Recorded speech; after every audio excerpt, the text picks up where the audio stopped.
Hey, hi, I'm Kaushik. In this video, I'm gonna show how you can just get started with Vyper. It's more simplest way to get started with smart contract in a EVM background. So I'm just gonna show you how you can install the Vyper CLI and you just how you can compile it and deploy a more simple contract, simple storage contract. We can get started. And then this is the most possible easiest way to get started with blockchain. If you're coming from any Python background or any other background, but if you're new to the smart contract environment, definitely you should try a Vyper. So without getting delay, let's get started. Okay, first of all, to install Vyper CLI, we need to know like whether we have installed Python in our system. So we can check the version. Yeah, I have installed Python. Make sure you also install Python a version greater than 3. At least you have a version 3, so it will be more efficient to install. So and then we need to check the pipe version 2. Yeah, boom, we also install pipe from this. And also we need to now we need to install the Vyper. How we can install the Vyper? Using pipe install Vyper. This is how we install a Vyper. I already installed it, so let me check the version of it using command called python -m and Vyper version, sorry, python 3. Oh yeah, I got a version, a Python version. Oh, I like Vyper version. Oh yeah, I got installed Vyper. This is how you install the Vyper. Once you get installed, we can, yeah, without getting delay, let's get started with writing a contract. We can name this contract as simple storage dot y. Yeah, I named this contract. There is a build folder. Like, yeah, like first of all, we need to declare the version of the pragma. Uh, we can declare the version of this pragma as 0.3.10. Once we declare that, we need to set the state variable as stored data. I'm setting this name. This is the name of that variable.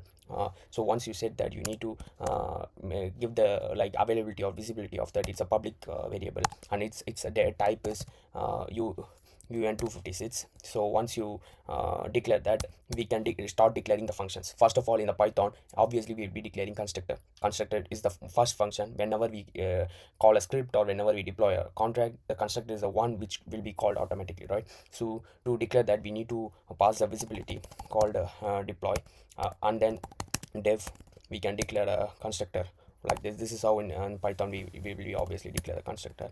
And once we declare a constructor, we can, to access the stored data variable, we need to access using a self word. So once we accessed it, we can make it give a default value of 0.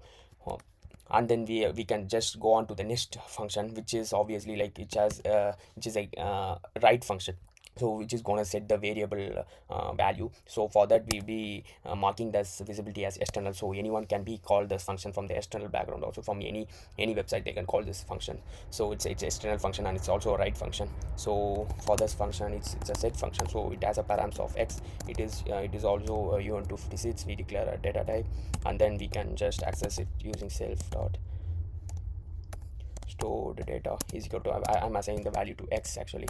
So now I'm gonna write a read function.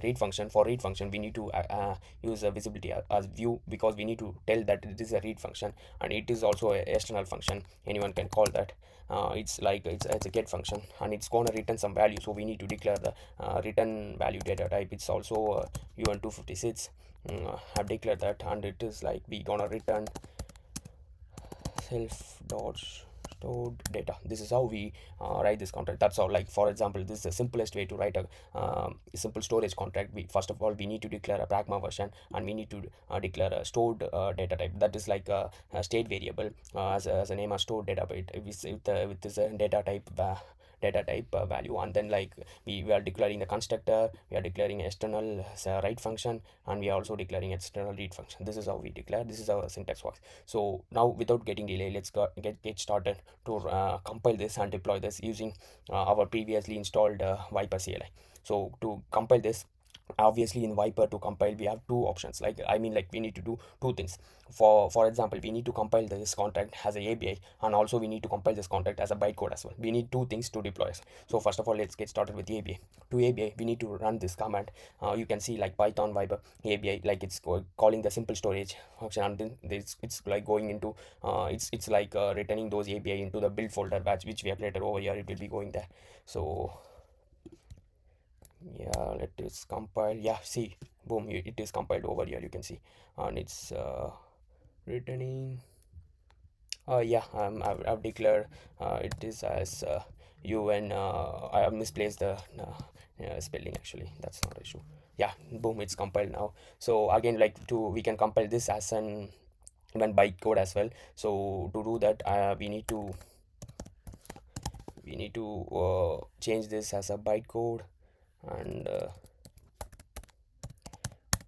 yeah, boom, we also compiled as a bytecode. Now we need to deploy this. To deploy this, we can use a script. I already pre-built in the script. You can see the script or obviously run.